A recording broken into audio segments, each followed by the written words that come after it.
6 seconds. Oh, Hello and yay! welcome to Listen In. We're here. We are live.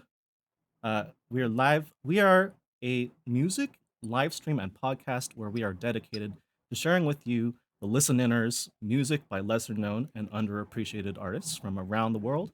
Today we have brought a Thai pop delight that will bring the sunshine to you, a smooth country waltz that'll break your heart, and a fresh indie party vibe perfect for the end of summer. All right. Have you got anything to share? What have you been listening to recently? What's your Uh, name? Oh, right. I have one of those. I go by many names, but you may call me Jesse. I'm Kay, and I'm only a little bit live right now. I'm Alexis, and I'm the Bee Gees. I'm feeling alive. You are the Bee Gees? I All of am them the in all of one All of person? them. them. Amazing. Wow, how did you do that?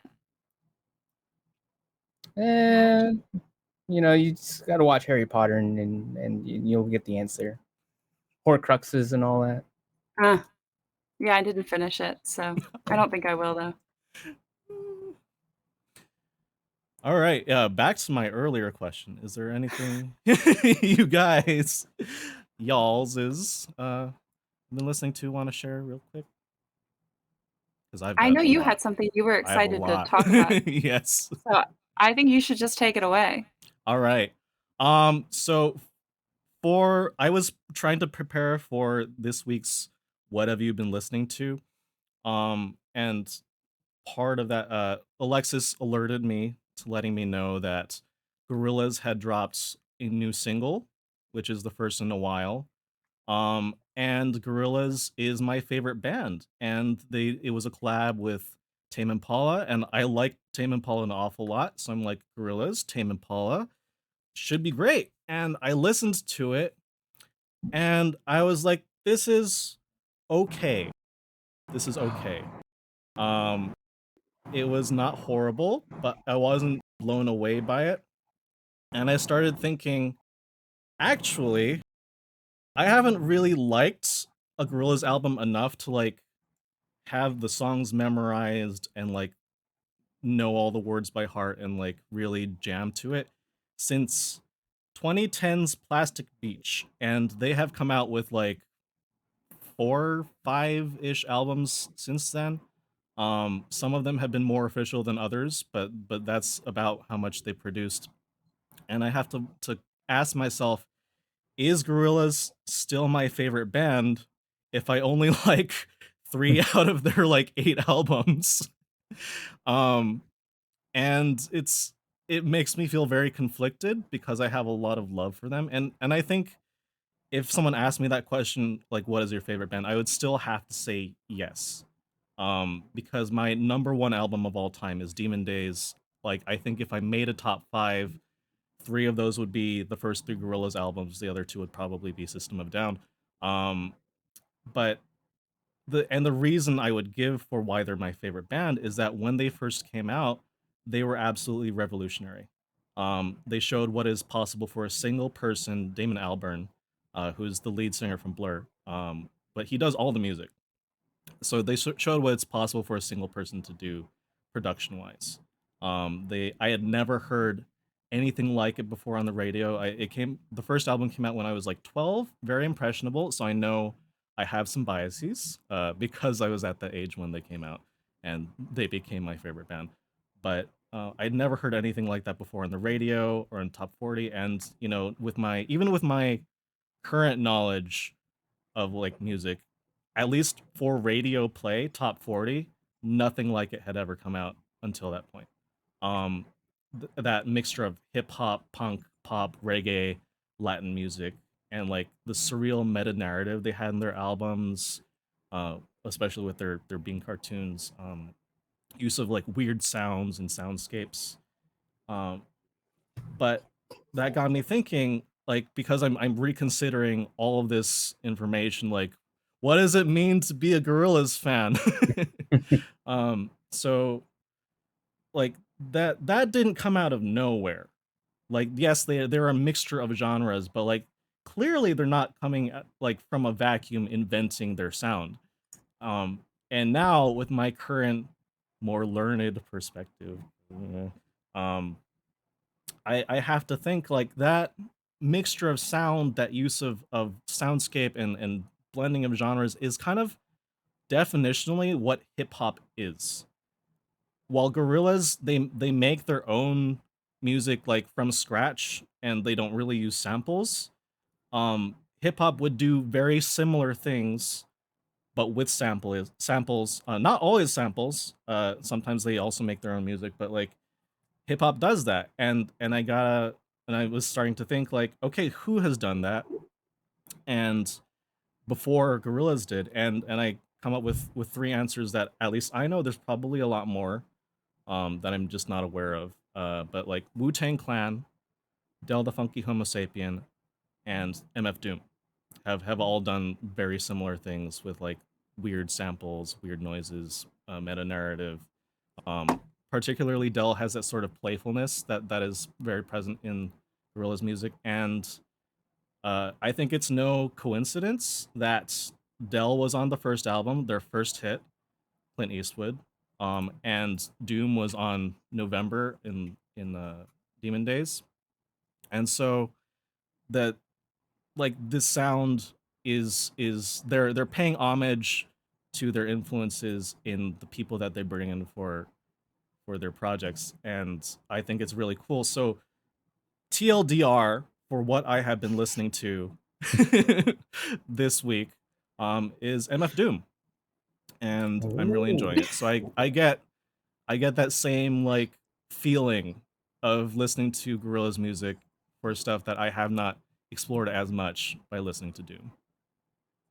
Yeah. Awesome. I like when the TLDR is totally different from everything. Hmm. Isn't there a little Everything bit? sharing. A little bit, yeah. Yeah. Yeah. That is quite the journey you've been on this week. Are you exhausted? Sort of. Like I honestly was like staring at my computer screen at work. Once I had this realization after listening to that single, like for like 45 minutes, it's like, who am I? This is my core music. What Yeah. does this mean? But yeah, it's been fun re-exploring that. That's rad. Yeah, I think it's always a great time when a new song from your favorite artist causes existential dread like that. I think we've all been there before.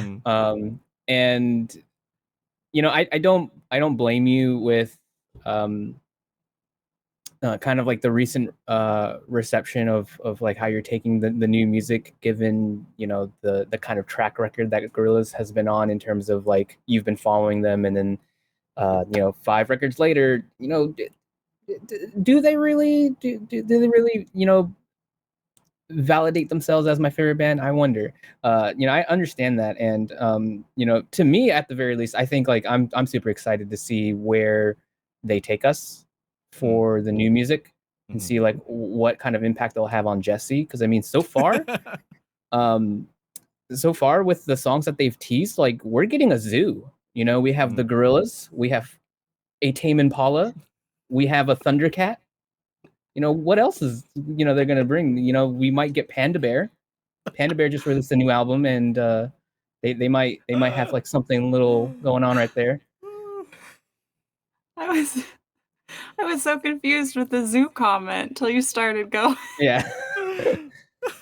So I for one am pretty excited to see, you know, what this whole Noah's Ark that might happen with Jesse's life with the new Gorillaz album coming out.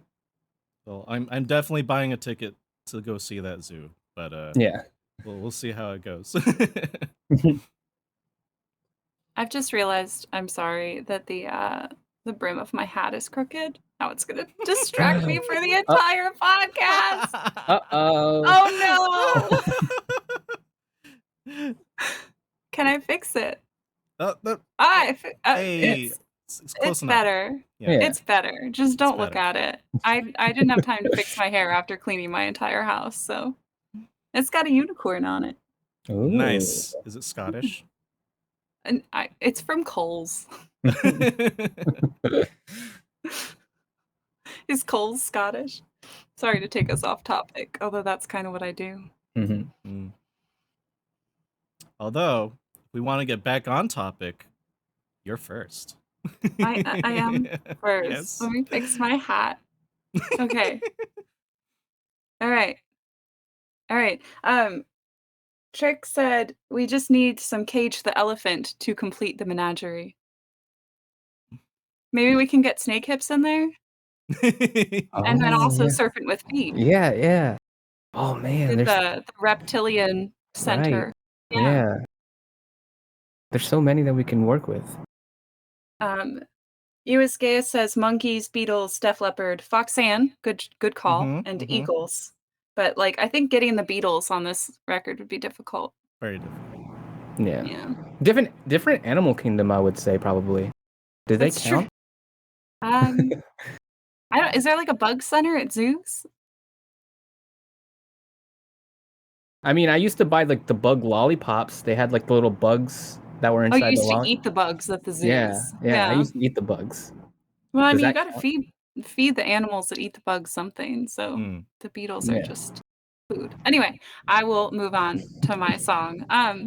Well, I had a really hard time choosing a song this week because my favorite ambience video, Aerith's House, was remade and re-uploaded on Wednesday after having been taken down by Square Enix several months ago, and I've been suffering at work because I haven't had it to listen to. So I've been listening to that all week, pretty much on repeat during my workday. So in honor of this, I thought I'd check my Cabin Core playlist, which is a playlist of songs that make me feel like I could be gardening outside of my dream cabin by a waterfall, which is, to be honest, just like the remake of Aerith's House. It's my dream cabin. So I thought that fit. And while I was listening to that playlist, I was reminded of a song I've been obsessed with since I first heard it. So I am really excited to bring this this week, even though it didn't pop into my head on its own earlier. And that song is Ladybug by Numcha. Numcha is a Thai singer-songwriter based in Bangkok whose style I can only describe as easy breezy pop. Her debut single from 2019, Keep Cold, got her some much-deserved traction in the industry, and since then she's released a lot of singles and a couple of collaborations with other artists. Ladybug is her latest single from May of this year.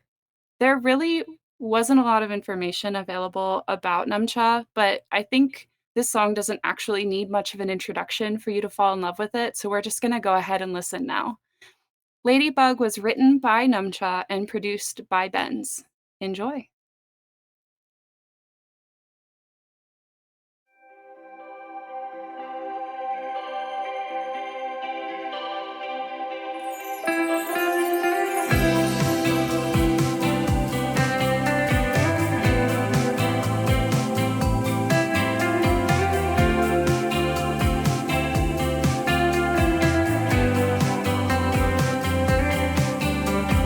On my way back home,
What'd you think? Were you swinging on a hammock? Some easy breezy sunshine? I was having a full herbal essence commercial happening. Easy breezy, beautiful. Wait, no, that's CoverGirl. Oh no, I messed it up. Where is my mind today? I don't know. Can't even get the You can't even get your cosmetic companies right. Nope. Dang. How dare? Herbal How essence. dare? I am twirling though. I was twirling for that. That is pure twirling music. What does that mean? Like you put it on and like out of nowhere you are just wearing a very flowy dress and then and like you're just spinning around and you're just in that whole, just energy. That's the type of music it is. I see. That you didn't just suddenly get batons and start. Yeah, not that kind of twirling. Jesse, we can't hear you. Uh-oh. Oh. There you are. I'm so bad at that. But yes. Yeah, I was toe tapping for sure. That was really, really good. Feeling like I would put that into dream pop genre wise. It was just so like floaty and like relaxing. Definitely had a bit of those like 80s vibes in there, especially that bridge like guitar solo like sounded very like 80s love ballad, like smooth jams sort of deal. Loved it. Yeah, I really love the feel that guitar solo has as it kind of brings you out of that dreamy vocal. Mm-hmm. I don't have words very well today, I think. But another thing I love about this song is just how many layers there are. Of course, that's what I love about it, but you get the little like chimes or what do you call the goodness. The little things that hang down and somebody goes and they go it kind of chimes. Yeah, chimes. There we chimes. go. You got it right. You get the little chimes, and you get the little like flute sound, but I think it's the synthesizer, but the woodwind sound in the background, and there's a lot happening, but it never feels overwhelming to me. They have a lot of guitar sounds too. Like there's at least 2 different electric guitar sounds, and then an acoustic guitar that's like a little recessed, but it's there. It's keeping the rhythm and keeping us like a little relaxed and grounded. And she plays guitar, so I think she wrote it probably on guitar, and that might contribute to why it's such a what's the word? Wow, this is difficult today. The guitar is really sort of in the forefront of the song. And I was really, really hoping that you were like at the tip of your tongue on a guitar center pun. No. Okay. But that would have been good. Yeah. I'm not clever enough for today. Yeah, to speak about the layers that are happening here, to touch up both on the things that you both brought up, the amount of layers and also the things that are happening with the various guitars.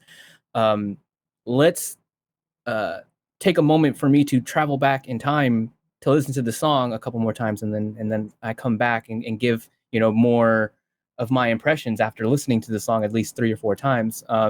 Something that I did notice that would have taken me few listens to really pick up on is the things that are happening that are kind of like easy to just go over your head if it's your first time listening or you're not even paying attention, because it is so dreamy. The song is like so dreamy, has like such a inviting like energy that you kind of get swept away, and it's kind of easy to not pick up on the details. And something that did stand out to me was the guitar.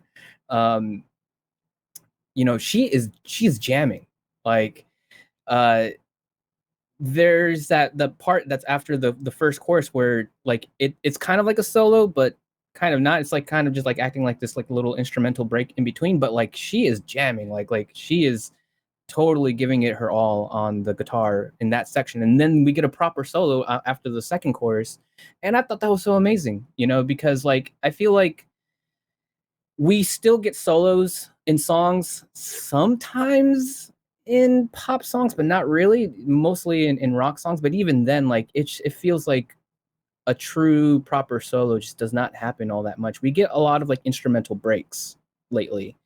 I think like music has definitely gone in a very moody direction where the solo is not happening as often, so that we could kind of like work on mood.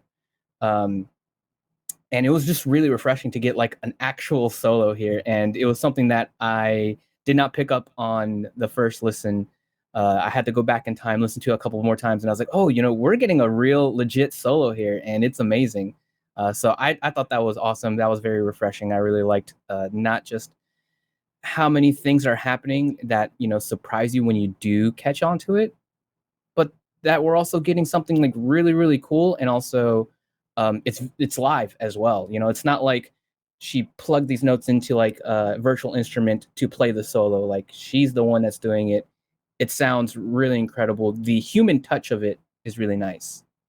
And to be fair, the producer on this song is also a guitarist, so I don't know Yeah, if she's playing it there or if he is, yeah, but yeah, either way, somebody is playing yeah, that yeah, someone's playing on it. guitar, live Yeah. rather than. Yeah, and it's adding to the again to the human touch of the song. It feels very organic and very natural for something that's so dreamy as well. So I really like that.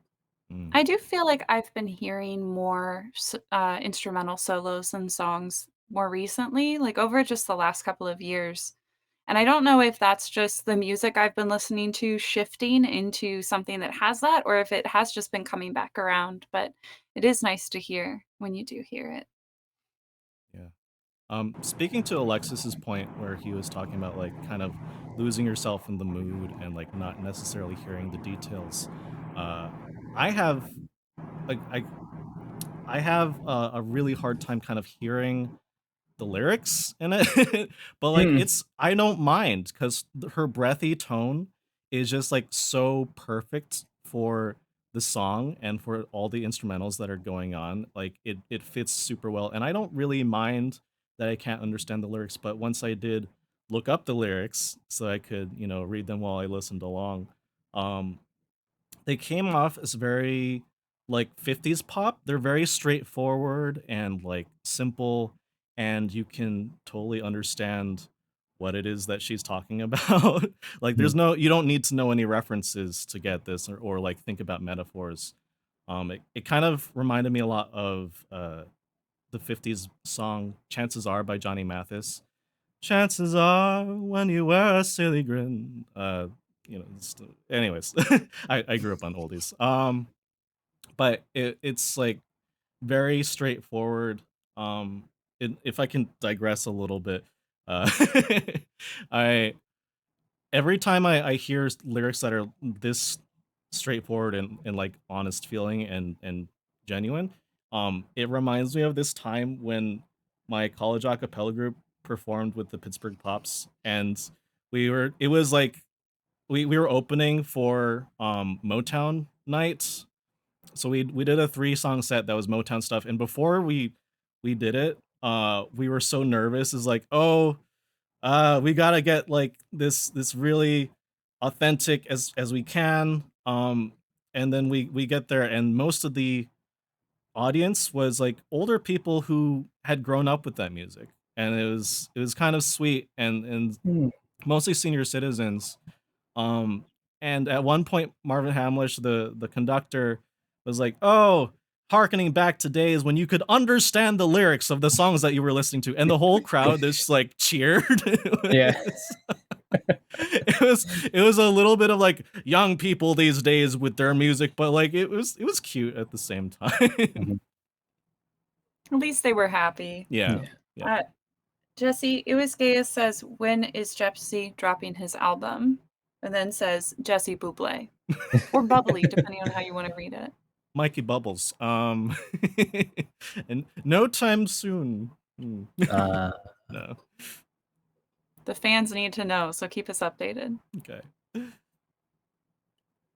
Yeah, I forgot what I was going to say. I got distracted by the bubbly jokes. uh, Oh, English is not her first language too. Yeah. She talked in an interview about how I did find like interviews with her. It just wasn't really about her. It was just sort of random stuff. But she talked about how she learned English primarily by watching TV shows and movies, like over and over again with the subtitles on.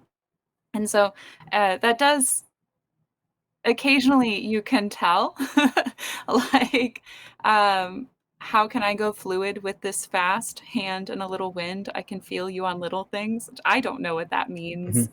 If you understood, please let me know. But that being said, like I don't think you really need to understand all of them to be able Mhm. to vibe with the song too. Mhm. I do love the use of Manuka honey. That That one's good. Yeah. line Yeah. in the chorus just brings me so much joy. Yeah. I don't know what that is, but I want it. Mhm. You want rosemary tea with Manuka Yes. honey? Or she sings it Manuka honey. Sounds about right. Yeah.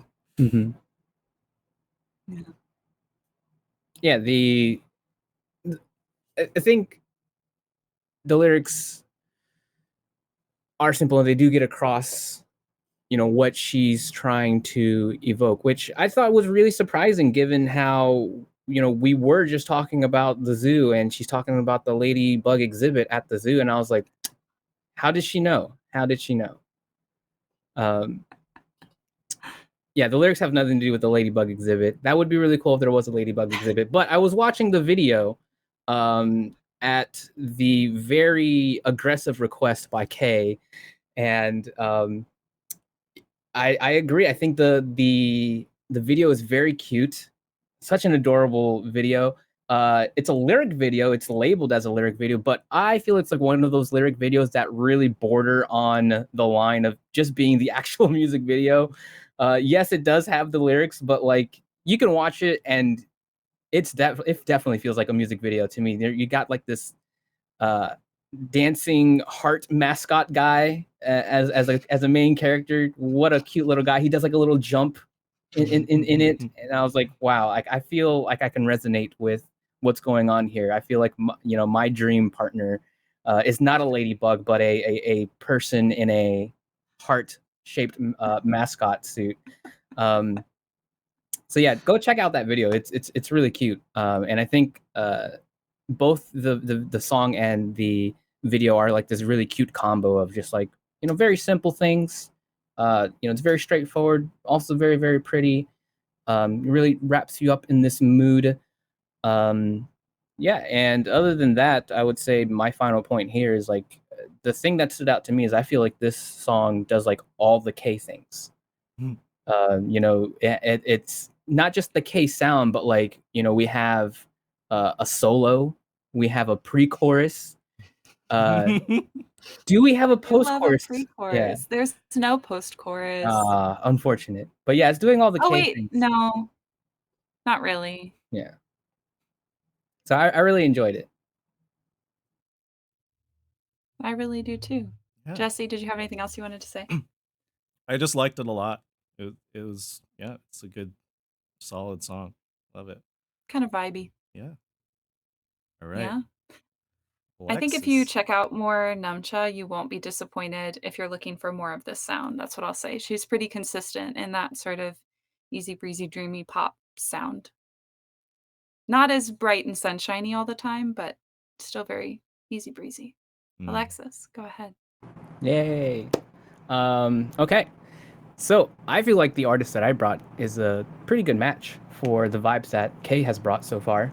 Today we'll be listening to an artist called Omar Apollo.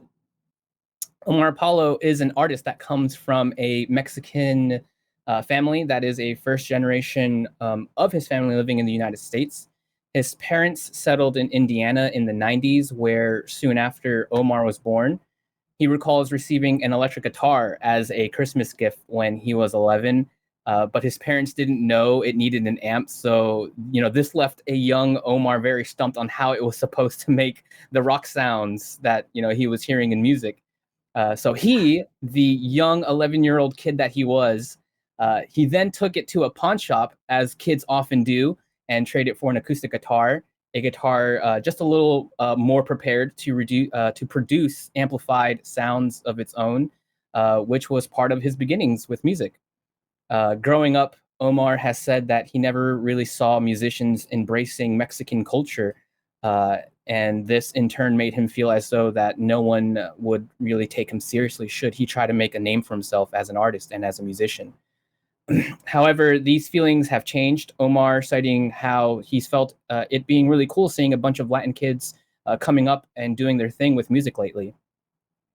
Omar got his start with a couple of EPs that have been, kind of like in the hallmark of like bedroom pop sounds that is rather familiar in this day and age. Just very smooth, dreamy, and youthful. Omar then began work on his first full-length album, and then just 2 days before he began filming the promotional rollout for the new album, he decided to scrap the entire album, making a realization that his heart wasn't really in the music of the album. It was not music he was excited for or connecting with.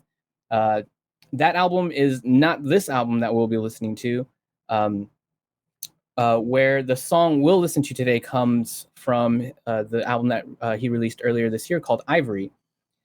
After scrapping the original debut album that he had already written, Omar went back to the drawing board and set out to write music that felt more vital and urgent to him. The song we'll be listening to today was born from a chance rather than planning. One day, while hanging out with Daniel Caesar, without any plans to make music that day, Omar has grabbed his guitar. And was just plucking around with a chord progression that we hear on this song. And Daniel was liking what he was hearing so much that he eventually got into jamming along with Omar that day. That then led to them laying down a recording, a little brief demo, being an 8-minute jam session more so than a song. Much later, Daniel reached out to Omar asking for the stems of that recording, saying he's gotten some ideas for it. And through trading it back and forth on ideas, the song eventually formed into what is now on the album. Ivory released earlier this year, which I've not been able to stop spinning since it came out, always surprising me that it's 16 tracks, but just at 40 minutes, because it feels so much shorter than that. And this is in my running for my favorite pop album of the year so far. That is probably until I hear James Ivy's debut album, if that does happen. Ivory sees Omar evolve past the humble bedroom pop leanings from his EPs, taking adventures into a variety of genres that span various sounds and eras that we haven't heard on an Omar project yet, that all feel purposeful and earnest. We see Omar showcasing so many ideas of himself, from upbeat 80s pop to fuzzy 2000s indie rock, youthful boy band pop sounds, sleek Latin-infused hip-hop, soulful Motown, and even a song that is a fully traditional Mexican folk song through and through. So let's see what mix of sounds Omar and Daniel have ended on their jam session with the song Invincible. Enjoy.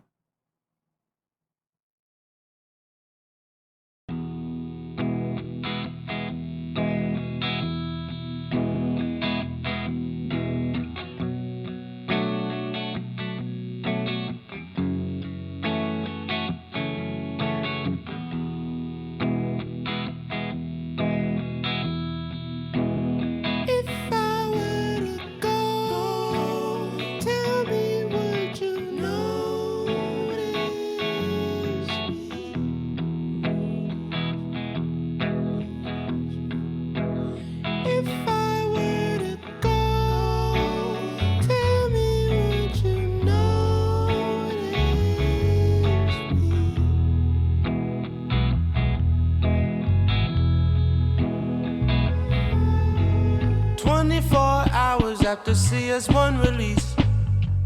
I miss my girl, it's time to hit the streets. I went to check my dogs, get some vitamin C. You won't believe what happened to me. Drip, drip, drip with the cold ivy. Out of consciousness if I ever slept it. And I woke up in an ambulance. If I were to go, tell me, would you notice me?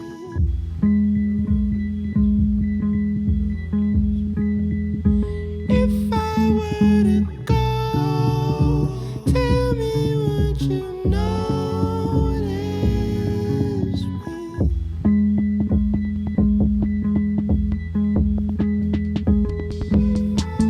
me? 64 hours since my baby spoke to me.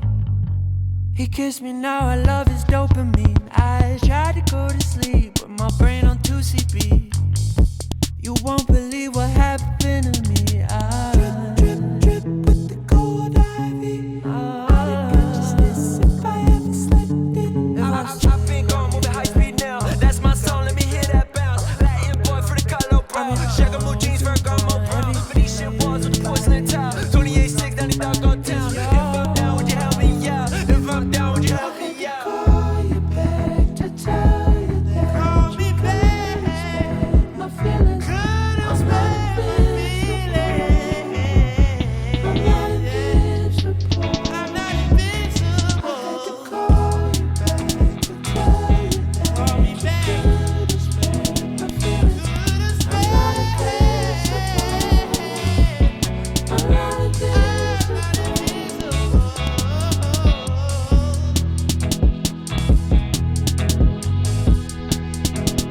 If I were to go, tell me, would you notice?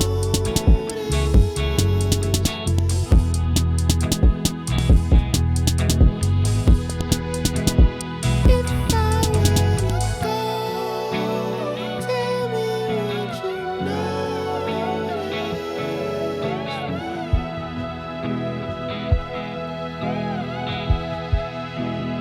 If I were to go, tell me, would you notice me?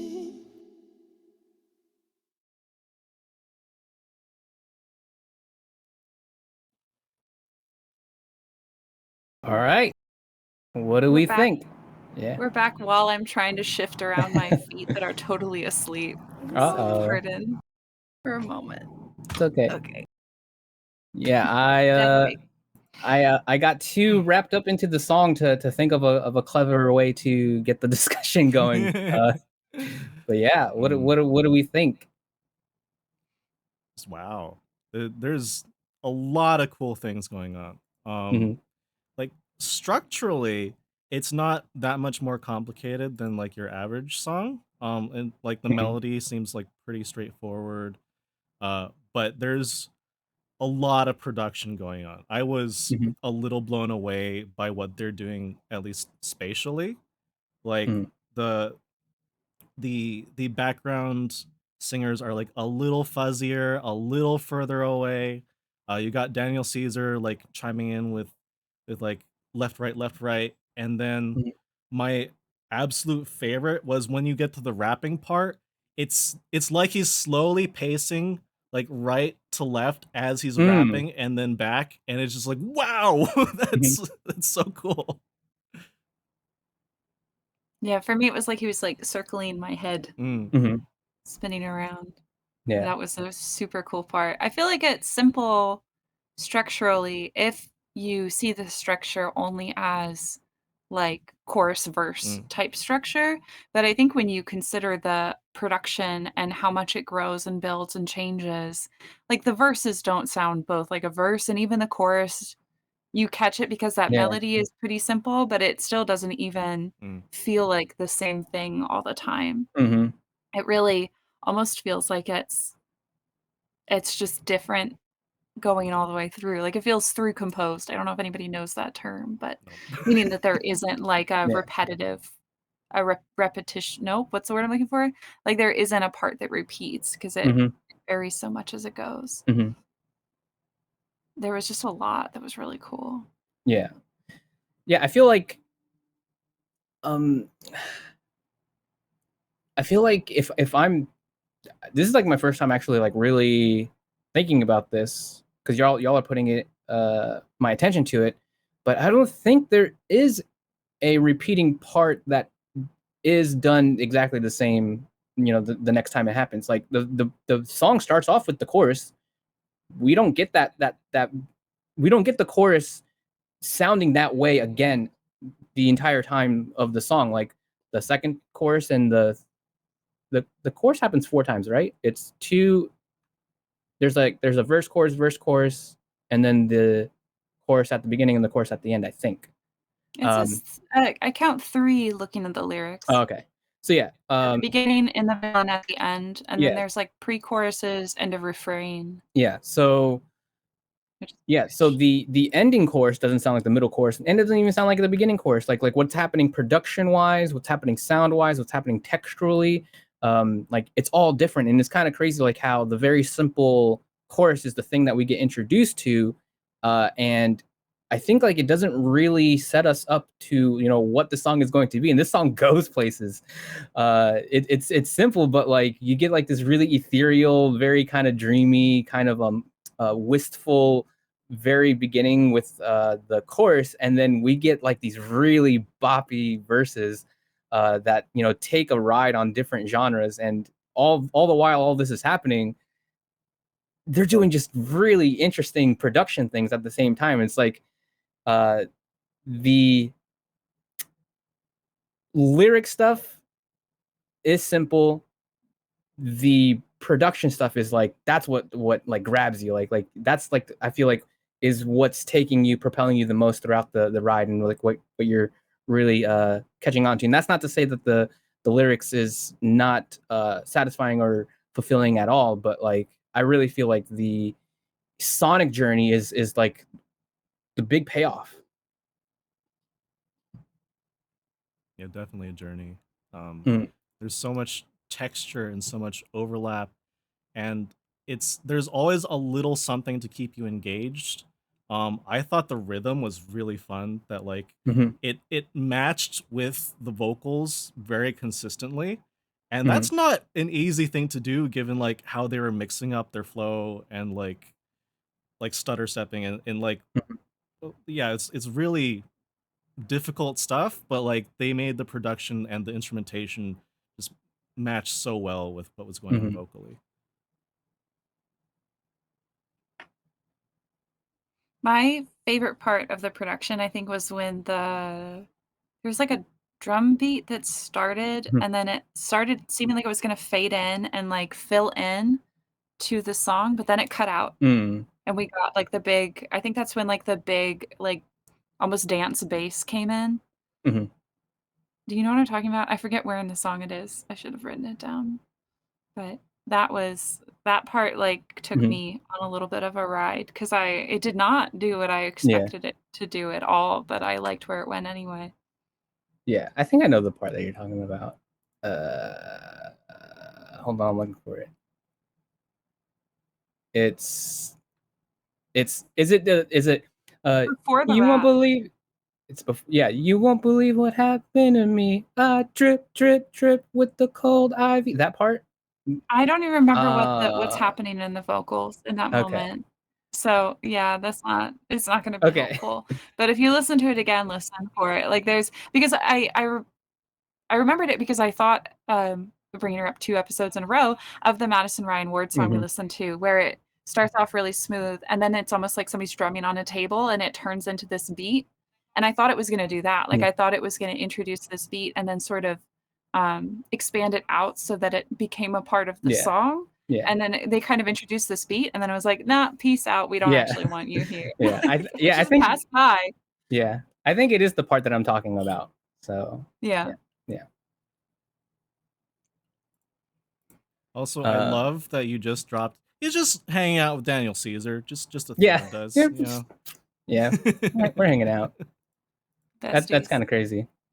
But I will say that I think they do make a really good pair, and I think like maybe it's kind of hard for like Daniel Caesar to not like feel out of place in anything that's in this kind of general context, because his voice just like really lends itself very well to this sort of sound, and him being kind of like the main star for like the vocal hooks worked out really well, because his voice and tone is just very smooth, and just it grabs you in this song, I would say. And I was actually very surprised that Daniel Caesar was actually even on the song, because I didn't know anything about Omar Apollo when I first listened to this album, and I didn't know anything about like, you know, what the music was.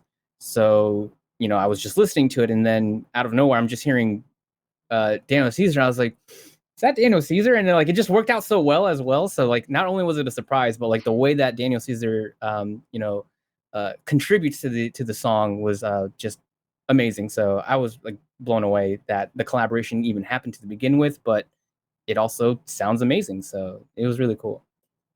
A welcome surprise. Yeah, the Daniel Caesar parts were like really good sounding, very satisfying. They do this thing where like they'd have the doubling for like the harmony backup singers like of also Daniel Caesar, but they do this thing where they'd kind of scoop up into the resolving chord. And that was like really sweet and perfect, and also like the sort of bell tone where he'd like hit a note like a little louder and then would kind of fade a little bit as the note was being held was just like right on. Is exactly what I wanted. Yeah. Yeah, I'm not sure if either of you caught on to this, because I don't know just how much attention you were able to give the song, because there's a lot going on. Something for me that I quite enjoy that this song does is kind of like this what's the word I'm looking for? Like, I don't want to say conflict, but it's in that area.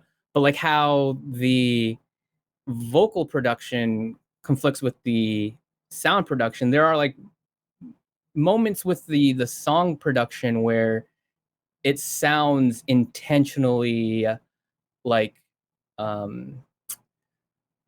don't want to say lo-fi, but like there are points where like the bass is like clipping, and the bass like sounds, you know, it's not like perfect. It's not like a perfectly EQ'd bass drum, and there's a lot of just like really just glitchy textures to the production. And I liked that there's that, you know, contrast going on where like the vocals are done wonderfully, like they sound great, and then you have a beat and an instrumental that is doing like all these like really, you know, wonderful things that are, you know, very imaginative, but like they weren't being like, what's the word I'm looking for, like they weren't like trying to cherish and be like too precious. That's the word I'm looking for. They weren't trying to be too precious with the sound, and created like this this conflict where you have like this really beautiful, elegant sounding production for the voice, but then the instrumental is a bit dirty, and I really like that. Like getting those like clipping bass kicks, like I really like it. Like that can be really annoying for some people, but I really like that it was like, you know, kind of dirty and rough. Right from the start, I noticed that there was, and I wasn't sure if it was the song or our audio, but right from the start, there was like static in the background, like as it almost like you could hear the amp being turned on, which I got that vibe from. And personally, I prefer the vocals to be that polished production and have the instrumental. Like, I feel like if you're gonna let one of them feel more raw and live, having the instrumental feels, I don't know, the most pleasant to me. Yeah. Makes sense. I agree with that, yeah. But it did add a nice flavor to the song that I do feel like if it had been like perfectly, and I'm sure it is polished, like they put this out Yeah. and I have no doubt that this is how they wanted it to sound. But if they had polished it in like a way that a, you know, top 40 radio production would polish the production, I don't think it would give the right vibe. I feel like we would lose some of Mm. lose some of the charm of the song. Right. Yeah. Yeah. From the comments while we were listening, Trick Switch says that bass is singing my heart song, to which I had to say same. Yeah. Yeah. Yes.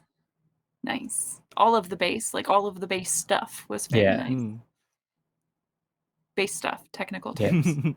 Yeah. All right.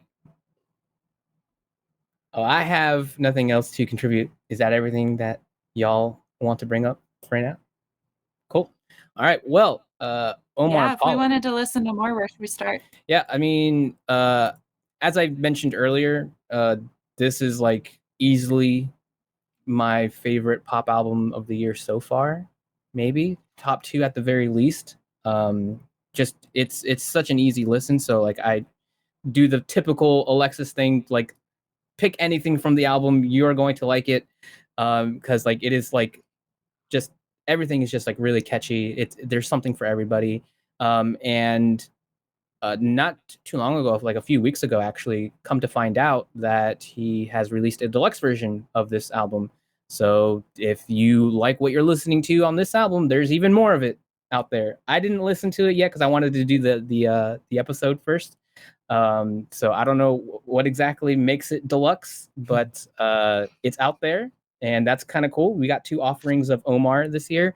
But yeah, check out Ivory. Look into Omar Apollo's hot sauce business. He makes his own hot sauce. I hear it's delicious. What? Yeah, he's doing everything. He's a very youthful spirit. You threw out there like we should know what we're talking about. But yeah, check out Ivory. Nice. All right. I guess it's my turn then.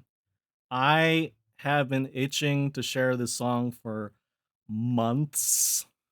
Just like it's been burning a hole in my heart that I can't get it out and share it with the world. This is probably no, it definitely is. This is my favorite song right now. Like period. Period.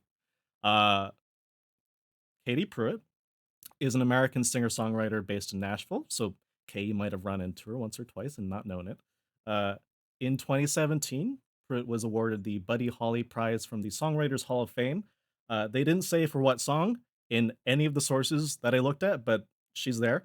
And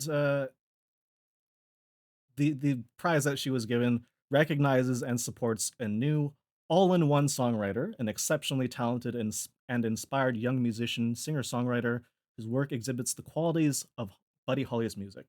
True, great, and original. And I gotta say, that's right. Her music is honest and heartfelt, often dealing with her experiences growing up as a gay woman in the South from a conservative Christian family. When I first heard the song that I'm about to share with you, I was absolutely shook.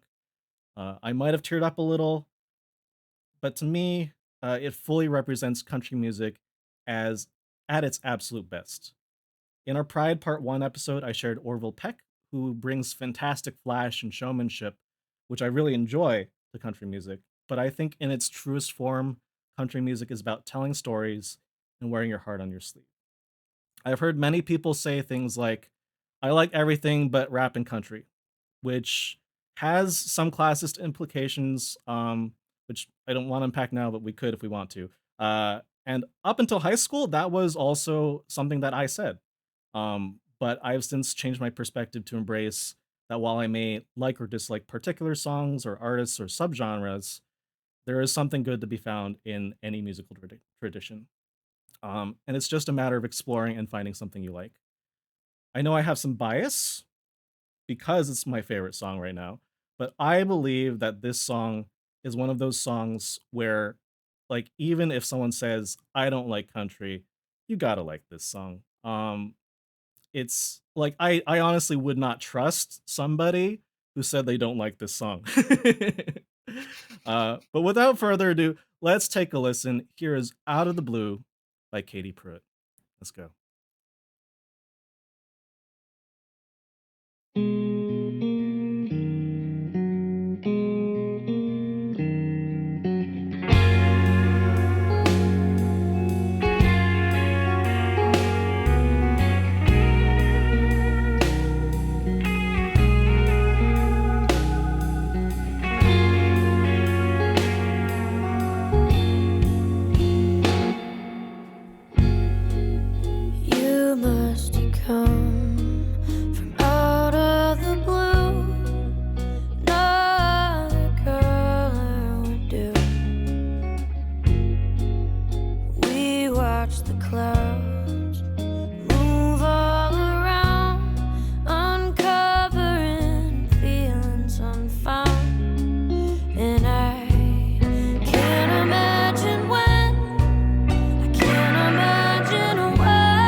But today I stopped and thought of you out of the blue.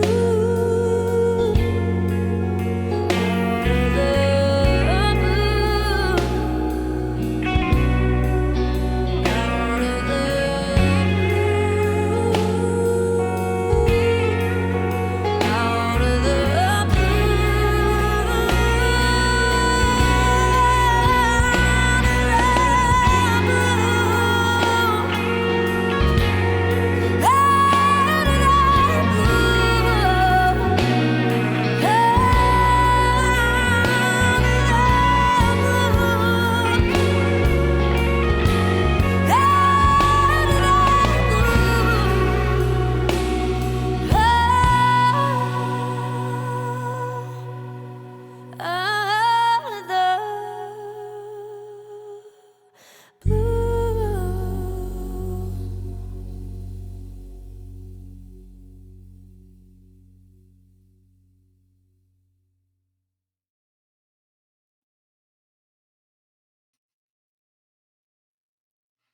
So I've got two I think questions. you melted Alexis. Good. 2 questions. 1, can I still trust both of you? And 2, do you have any blue? Because I'm all out.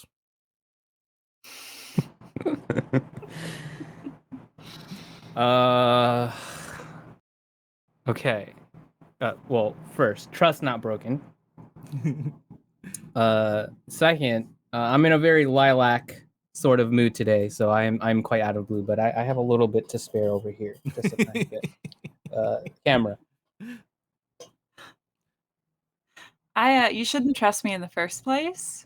So Uh-oh. question irrelevant. And I am in my closet, so I've got plenty of blue, but I'd have to get up to get it. Yeah. Okay. Wow. This song came out of the blue, I gotta say. And not just in terms of like how surprisingly amazing it is, but like also the beginning of the song. Like it really just surprises you with the voice that comes out of the blue. It's so pretty, so gorgeous. And I am at a loss for words here. I honestly do not blame you, Jesse, for you saying that this is your favorite song, because this is my favorite song now. Like, Yes. this song is incredible. I was listening to it and got literal goosebumps, like at least 4 or 5 times. And I think to kind of just like describe the experience of like what listening to this song is like, what's happening musically, I just feel like I want to be wrapped in this moment, and I just want to stay in it for eternity. As heartbreaking as that might sound, but like it's I just want to stay in it. That this song is just doing everything for me. How about you, Kay? It's really sad though. I'd feel sad for you if that was your moment forever. Please, maybe she has a happy song that you could learn. No, it was really gorgeous. I love her voice so much. And I was thinking about how you were talking about country and people saying they don't like country or rap. Which like, yeah, valid to unpack that, but I also think it's because either they think of country and probably rap too as like a very narrow sound. And in the fact of country, it's like the, you know, mildly annoying, over patriotic post 9/11 country or bro country, and they don't really like, I wouldn't hear this and go, "Oh, this is a country song." That wouldn't click in my head immediately, because it doesn't. I know that it is. Like, I know that that genre is wide and spans a lot of sound, but it feels like when people are talking about it, they're not talking about this. But anyway, with that aside, feel free to disagree with me. Jesse, you don't look like you agree. No, Go no. for it.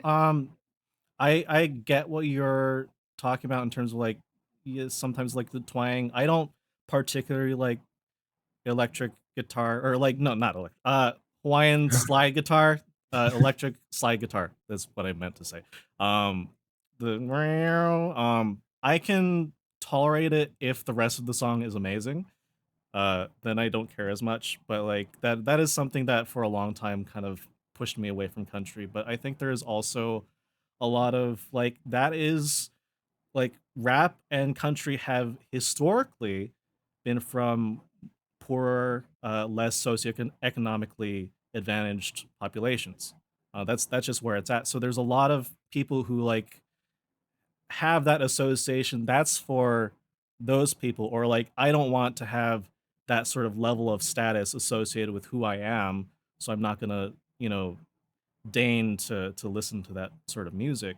And oftentimes that feeling can be justified, or like, they can point to specific things that they don't like about the genre without taking the time to explore it and be like, actually, there's other things going on here besides just the things I don't like. I think that's interesting that you say that because, and yes, like I'm not going to argue with you on historically at all. I don't think that Mm. that's an untrue statement, but I think as, a millennial, I don't necessarily have that history to give me context for the Mhm. genre. If I didn't grow up with it, if I didn't grow up around it, listening to it or learning about it, I don't understand the history. I hear country as a lot of men who sing like frogs singing about beer and trucks, that really a lot of those people have a lot of money and they are not often disadvantaged. They've just found a population, or they've found a genre that they enjoy, or they found something that they can exploit to make themselves more money. It's normally one or the other. Yeah. But like I don't have that association to begin with to even be able to have that underlying. I mean, I do now because I understand it more as I got older, but when I used to say I didn't like rap or country, and none of it was to do with who that would associate me with, or what the historical sound of it was. It was entirely because the things that I heard were very limited to what was coming out and on the radio in that particular moment. Mm. And like it wasn't as easy to go out and explore deeper into a genre. I mean, I guess I could torrent it, but I wasn't going to spend time torrenting things I didn't know that I would like or not. If that just I don't know. I felt like I needed to give another That perspective makes to a lot people of saying that. sense. I that's totally valid, and I think an asterisk to what you just said, like, that's completely true. But I think the reasons that you were not exposed to it on, top 40 are because of those socioeconomic things. Right, but there's no way I could know that Yeah, as a there's no way you could 16-year-old. consciously have that decision, but like, Yeah. the influences are there. Like, there is an interaction going on with those. I mean, the same thing is true often with pop and every other Mhm. genre. I mean, when we're looking at it, we're keeping people out of all of it one way or another. Use gays, use guys. I got you to Brought say up, it wrong. you got me to do it. Use guys brought up in the chat something that I was actually thinking of while you were talking is Bo Burnham has the song Country Song, which is hilarious. Not necessarily work appropriate, but it's really good.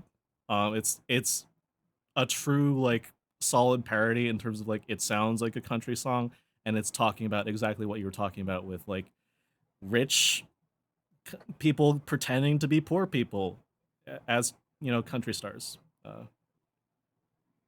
Which is Mhm. fully just exploiting. Yeah. But anyway, yeah. I never do I hear Bo Burnham and think, oh, that'll be work appropriate. Thank you for the warning. Yeah. Anyway, about this song, Hmm. apologies for derailing, but if I did that, I would apologize all the time. No, I did really like this. I loved her voice. I loved just the sound of the song. Like this kind of was easy breezy in its own way. It felt like it had a different vibe, but you could definitely vibe to it. I did think we were going to get another guitar solo after the bridge, and I was gonna be like, "See, guitar solo," and then Yeah. it was like 2 bars, and it Yeah. ended. But I would have loved to get a longer one there, but I won't criticize it too heavily. Yeah, I had one other thought, but it's left me. Yeah, it was hilarious that you picked up on that, because I literally wrote in my notes, teased a guitar solo. We got teased. Like I heard it and I was like, oh, we're gonna get it, and then it just stops. It just flats out. But it goes immediately into the third verse. Or no, immediately goes Yeah, into the third verse. the third verse. And it felt weird, because it's like, when you see where it goes, then you can look back in the context and like, oh, it wasn't, they weren't building up to a solo with what the guitar was doing. They were just creating this kind of like little how would I say this, like this little melodic thing to just get the momentum, the energy to set up that third verse. So as soon as the third verse happens, like we feel like we arrived there, energy wise. But in the context of when the moment is happening, it sounds like it's setting up a solo. So it's weird. It's like this weird thing where it's like an optical illusion, but like for music, where like, do you hear a solo or do you hear a transition? And you only get that second half until like you get to the third verse, and like, oh yeah, it sounds more of like a transitional thing rather than the beginning to a solo. But yeah, we got teased. I was so excited. To me, I think something that stood out was the choruses. I don't know how y'all feel about it, but like to me, it just seems like we just arrive at the chorus. Like it just happens. Like usually, like when there's a verse chorus structure, the very first line of the chorus usually tends to stand out, where you like, all right, this is the chorus. But like I'm listening, and it'll be like we're halfway through the chorus, and that's when I'm like, oh snap, we're in the chorus already, and I didn't even like realize like we ended the verse. The choruses just kind of happen, and I really love like how it has like that really blurred, almost like this melty sort of texture between the verses and the choruses, where it doesn't feel like it's like this very exact line in the sand. It's like you're kind of just again melting into everything. I think that's what makes it so vibey for me, Mm. is that it's not like boom, chorus, boom, verse. It's like we're going with the flow out of the blue. Out of the blue. Maybe you could say that guitar transition ends out of the blue. Yeah. And the choruses start out of the blue. They kind of start, I mean, kind of not. Kind of the opposite. They kind of start in the blue. Not in the red, Yeah. for sure. So like I've said before about a few other songs like that they have perfect production. And this doesn't have a whole lot in terms of like tricks and gimmicks, and like there's a little bit of stereo playing with, like the drums are kind of spread across the entire stereo stage. But to me this is still perfect production, because everything, all the instruments are exactly where they need to be in terms of levels and tone and everything else to let her voice shine but still be present and supportive and like sound really good even if you were just listening to the instrumentals. And I think it feels really good to listen to for me. It's definitely a feel-good song despite the sad lyrics. Mm-hmm. When I first heard it, No, you first. Okay. When I first heard it, I kind of had in my head that it was a sort of like first dance for like a wedding, but then if you look at the lyrics or like pay attention to the lyrics, it's like, no, not appropriate. Yeah. It's about someone, because if you look at like just the way the verse starts out, it goes between like affection and like what you love about someone and like how much you enjoy spending time with them, and then when you get to the chorus, it flips that on its head and it's like, no, this is heartbreak. Yep. Yeah. It does kind of bring you through a story, and I actually just noticed that the chorus was different throughout. or the last chorus Yeah. rather, is different than the other two. Mhm. The first two, she's saying, "I can't imagine why I'd ever want to leave you," and the third one, she's been left Yeah. for a year. Yeah, the to me, my favorite lyrical moments were the third verse and that final chorus. That the third verse is so beautiful. The line, how it starts, the sunset, it bled orange and red in a perfect explosion behind your head. How that kind of sets up the imagery. I feel like, for me, like I've definitely experienced, something like that with a significant other. And while the momentum of the song doesn't shift at all for the third verse, just the way that she's painting this picture and with how like uh relatable that sort of experience is, um for me, that verse, like, it just feels like time just like slows down, like the way like I'm envisioning it in my head, like how you are seeing this person, um and the lines that follow, while we're looking up, somehow we forgot that even the best days will end, and kind of like that feeling setting in. Yeah, it's like the energy of the song doesn't like drop out or anything during that section, but because like that the situation is so relatable, and again just how painterly she is portraying this moment, to me, like this verse stood out to me because it almost felt like I could feel time stopping as she was describing this situation. So the third verse is a lyrical highlight for me, as well as that final chorus. That final chorus, it's pain. It's just pain. It's heartbreaking. I was broken a little bit when we got there.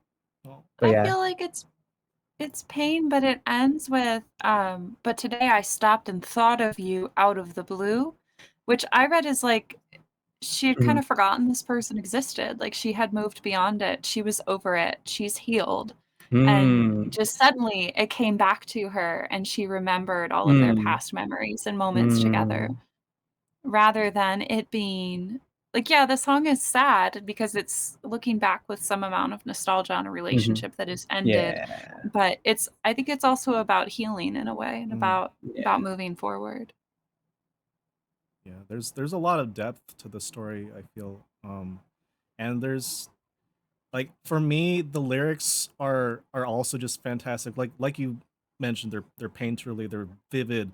Um, and but the rhymes are there, they're just where they need to be, but it doesn't feel forced or cheesy or like we have to rhyme here, so we're squeezing this into the lyrics. It's like Mhm. no, this like feels like a real sentence somebody could say, and it happens to Mhm. rhyme.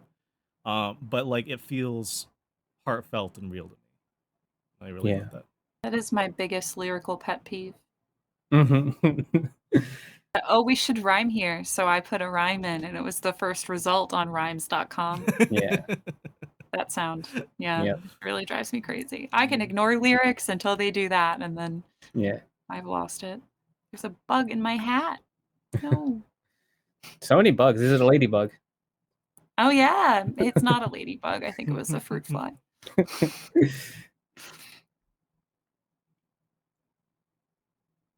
uh You my Gaius says bittersweet, and I think Mm, that's probably a good word for yeah, it. yeah. mhm. My final little point here, I, I'm curious if either of the two of you probably caught onto this or not, but to me, there are moments in her tone that remind me a little bit, just a tiny bit, of Miley Cyrus, and I was wondering if Hmm. either of you caught that. Oh, I kind of get that, the smoky, sort Hmm. of slightly raspy quality to it, and Yeah. I think she shares with Miley the ability to have like this immense dynamic range where like she can sing like softly and gently, and then once it ramps up in the song, she can just like belt and like hit Yeah. really hard, and it's like amazing, very Hmm. impressive stuff. But at the same time, even as she's doing that, she'll do these little things with how she's managing her like breath support and volume to like trail off a little bit with like her vibrato and like hold a note just like the absolute quietest it can be, where you still hear like that breath, but she's like holding the tone, and it's just kind of magical. Yeah. I'd you love get- to hear her live, to hear Mhm. her vocals live. I There feel are like some it would YouTube be- videos, and she's great. She just I nails it. remind you Yeah. kindly that we live in the same city. Yeah. So Oh, I will right. find her live Yeah. because she will probably play a show And sometime. I will feel so jealous. I'll send you videos. Maybe. Okay, I gotta go visit you to watch Yeah. Katie Pruitt concert with you.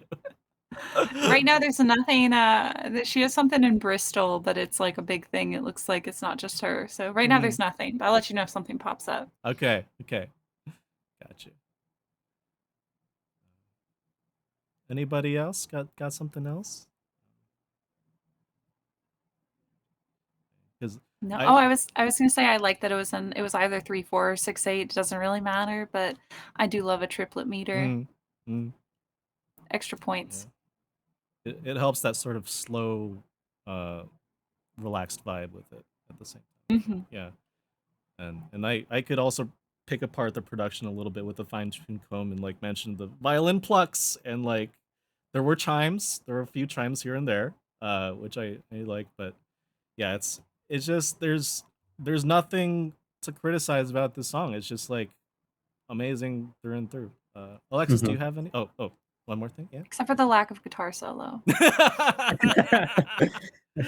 I mean, we kind of get something during that last chorus because like the guitar is like it's doing its thing, but she's singing over it, so it's not really a guitar solo. It would have been so satisfying to have a guitar solo, but I understand the importance of bringing it into the third verse for the story and the lyrics. Yeah. But like listening wise, not paying attention to the lyrics, would have loved a guitar solo. Okay. Yeah. That's it. It's my one qualm. Extended cut included guitar solo. Yeah. Maybe it's on the deluxe edition. Maybe she'll have a deluxe edition. We won't know what it means, and it'll just be the guitar solo. And knowing Katie Pruitt is probably going to come out of the blue. You did it. Yep.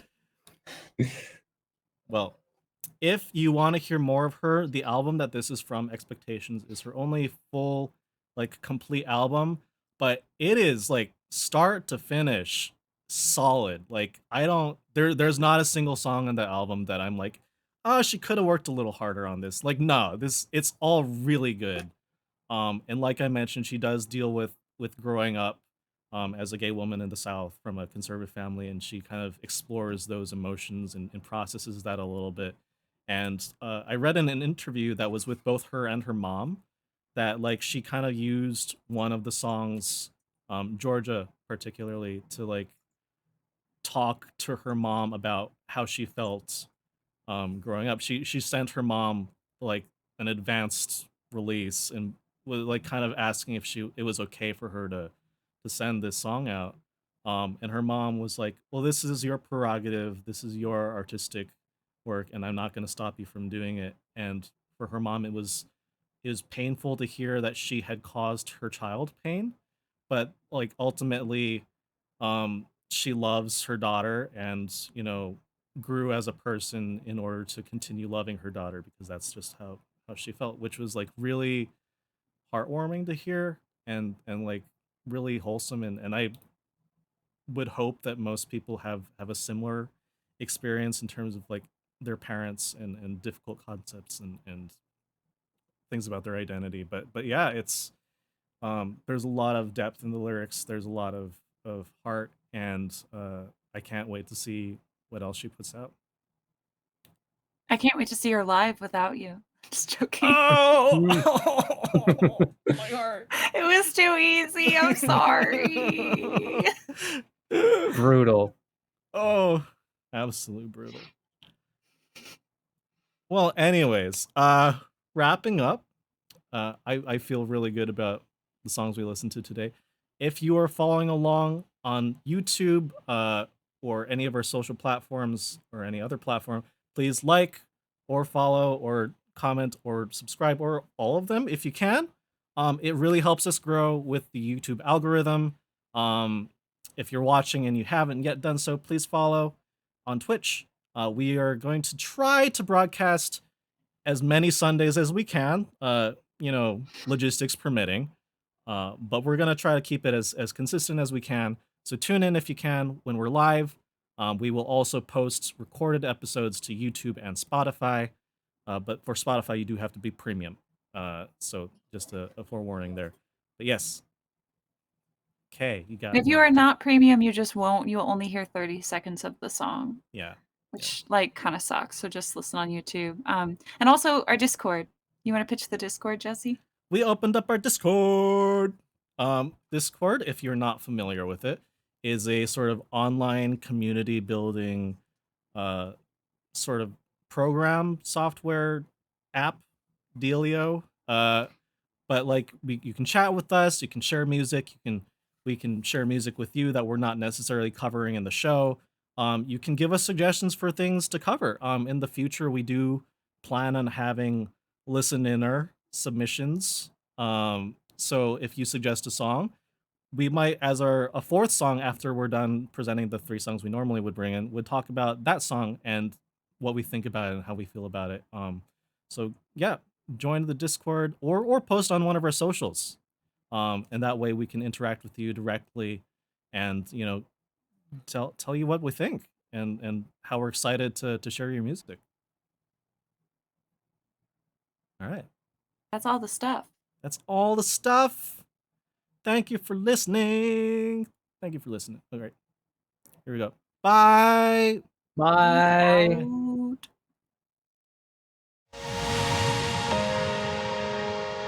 Out.